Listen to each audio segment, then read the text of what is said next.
Okay, hello everybody. For this month's Fearless Fridays, I am here with Brad Frankel. So, Brad, why don't we dive straight in? And if you could tell us what you were doing before and what you're doing today. Hey guys, so before I was working in sales for about 10 years in recruitment and also as an art consultant, and now work on awesome projects all over the world, focusing on conservation, sustainability, and mental health. Amazing. So, very clear linear path, it sounds like. So, I guess, first of all, how did you end up in the first choice, the recruiting? I know you mentioned before that you studied marine biology. So, how did that happen? Just kind of fell into it really. So after university, it was really a case of just earning some money. Just wanted to save as much as possible to then go and travel.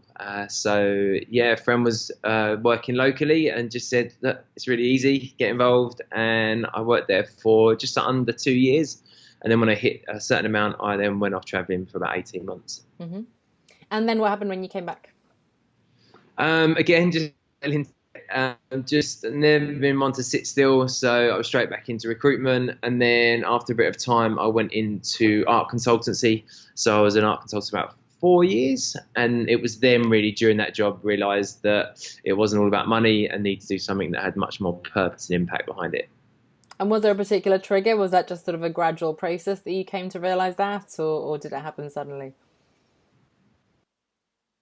There was, sorry, what was that? Just if it was sort of something that happened over time, gradually you felt that actually this isn't what I want to do, or was it some kind of trigger? Sometimes people are made redundant, or they're promoted, or they have a chance meeting that then sort of opens up these new opportunities. Yeah, I think it was probably a combination of both. Mm. It was I certainly knew I wasn't happy just doing that. I knew there was more, and I wanted more from life.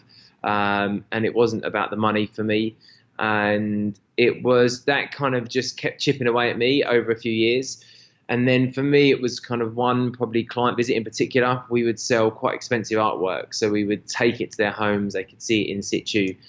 And whenever I would sell work, all I was thinking about was my commission. And this particular client, we were trying to set up a date for another appointment, and they were off to Thailand. And I realised I was more excited about their trip to Thailand than I was about making the sale. So I realised I needed to make the move. Okay, and having had that realization, I guess what helps you, or how did you work out what you were going to do instead? It was quite tricky. I went back into recruitment because that was going to give me a bit more time. And I was speaking to an old friend from university, and he had the idea of setting up these kind of educational conservation trips.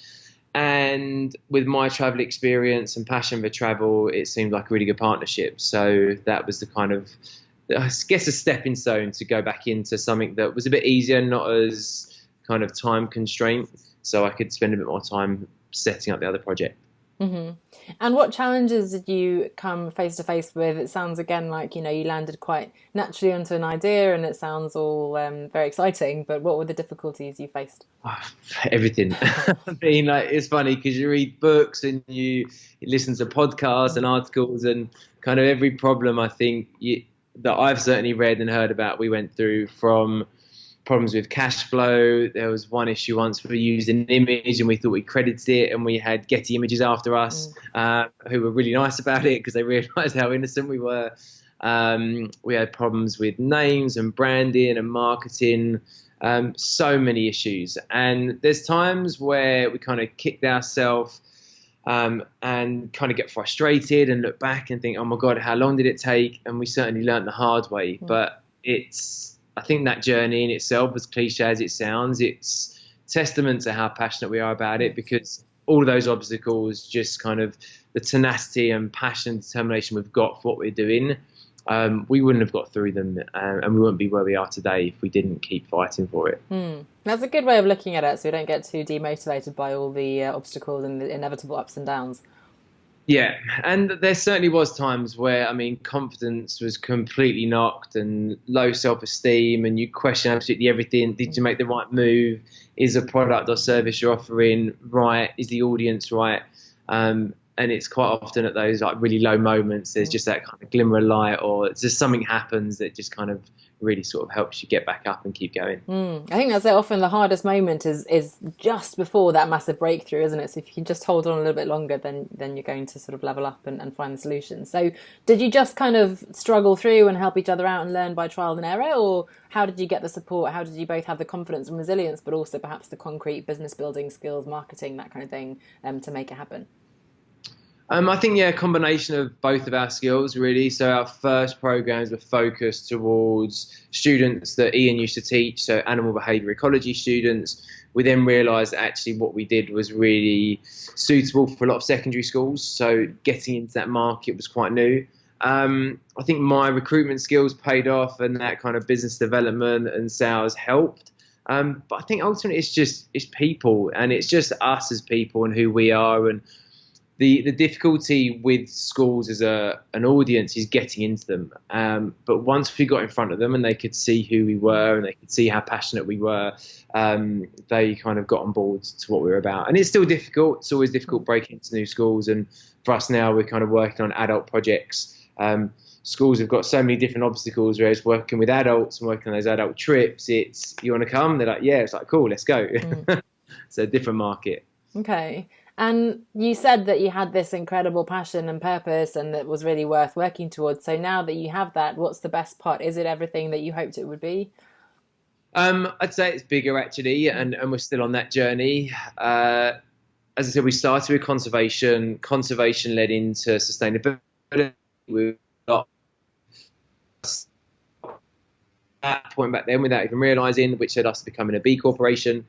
And then by chance, or as a byproduct of what we were doing, we had an email from a student that had been on one of our trips to South Africa and pretty much brought me and Ian to tears. She was on antidepressants for about 5 years. She didn't really know what she was doing with her life, didn't know where her degree was taking her. And she came back from this trip and it just completely realigned her values and purpose. And we just thought, well, we're not even asking that question. We're not asking how many people are suffering and what difficulties they're going through. And it was quite scary because once we did start to ask, obviously we uncovered that there was quite a few that were going through these difficulties. So mental health and personal development has now become a really big part of what we do. And it's all as a result of the nature connection. It's taking people outdoors, reconnecting to nature and all the benefits that happens through that. We're just fortunate that we've got that platform to give people that opportunity to connect. So we tie in a lot of yoga, wellness, and coaching to a lot of our programs as well. So a much bigger platform than what we first set out. And it sounds like it has happened quite organically then. You've sort of followed your curiosity, the clues, listened to what people were saying and evolved it as you've gone along. Yeah, exactly. I mean, for us, it first started with just kind of conservation for animal management students. Ian was a lecturer. He was getting really upset for his students. They would go and do these trips. The trips weren't very good. They were exploiting them as students because the money they were paying, exploiting the communities they were going to visit. And Ian always thought we could do them better.